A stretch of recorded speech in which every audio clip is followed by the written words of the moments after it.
Detroit is known for its history of cars and its history of music. When Henry Ford invented the automobile, we were designated as the automobile capital of the world. My folks, our grandparents, who came from Georgia and Alabama, moving to Detroit. Of course, that's where the work was, you know, the factory, automobiles. And you get work there, you know, faster. And I was born there. Everybody's proud of the fact that we have changed the name and the place from Motown to Motown.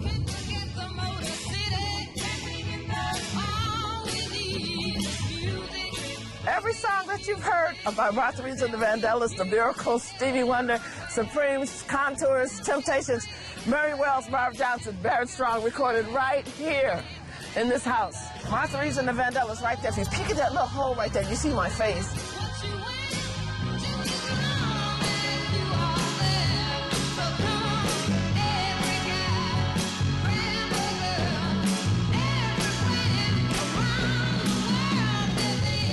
Detroit was a big performer town. Everybody had a doo-wop group, you know, and you could drive in any neighborhood and find a little doo-wop group on a street corner under the light, you know, at night, the singing, and they had a lot of performers and a lot of talented people, obviously.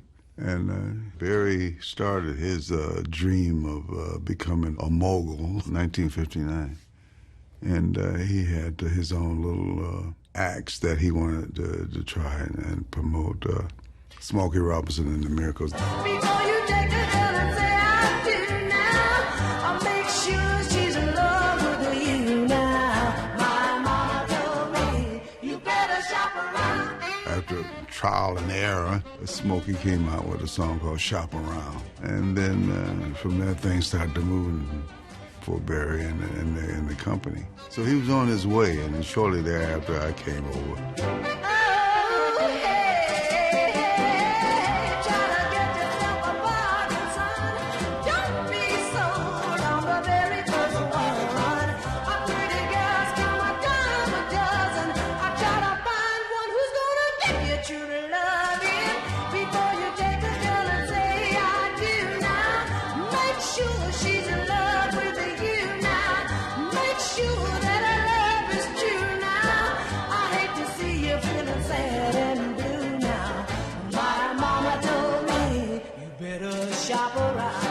My wife used to work for the company, Barry Gordy, as a secretary there. And so Barry asked her, well, what is Lamont doing these days? Because he knew I had the group, the Romeos.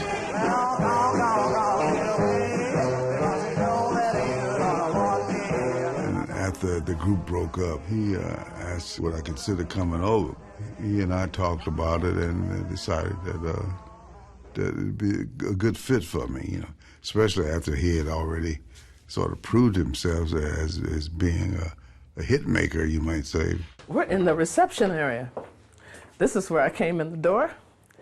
So I was here as a receptionist and became the first A&R secretary to this company. And how did you become a singer then? I was a singer when I came. I just waited my chance. I want you to notice the floor here. The beats were beat out sometimes for the sounds on this floor. And if you see, the tile is kicked off, getting the Motown beat. Jimmy Mac, Jimmy, oh Jimmy Mac, when are you coming back? Need your loving. And that was kicked off right here on that floor.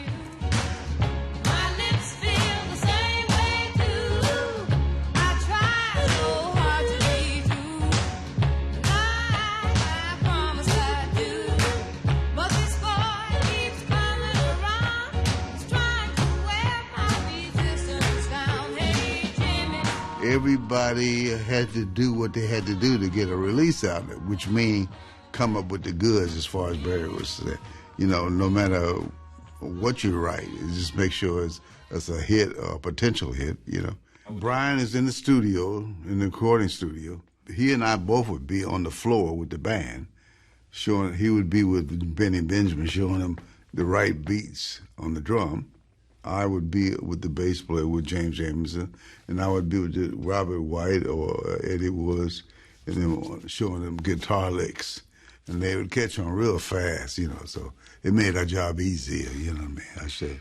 Would Barry then be producing? Or No, Barry wouldn't do anything. I mean, he wouldn't be in there without. He would just give us, he said, just come up with the stuff. Just come up with the hits. I don't care what you do. We got in at 9 o'clock in the morning.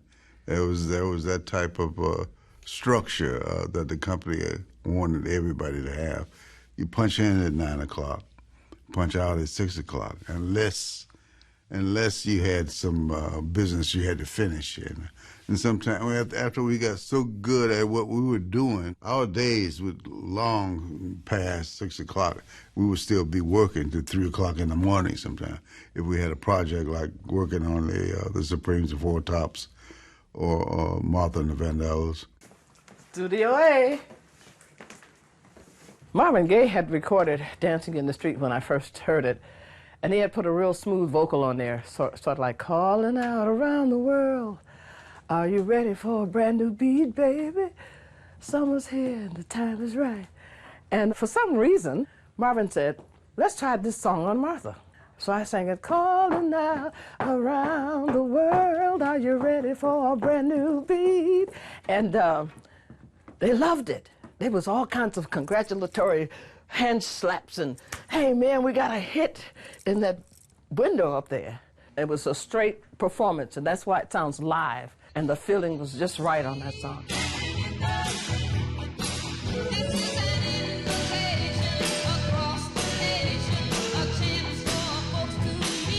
The song was key. The song had to be a hit, and anybody, all the artists were quite talented enough to sing whatever we gave them.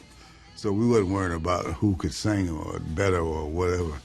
We just made sure that the song had the stuff to be a hit, you know.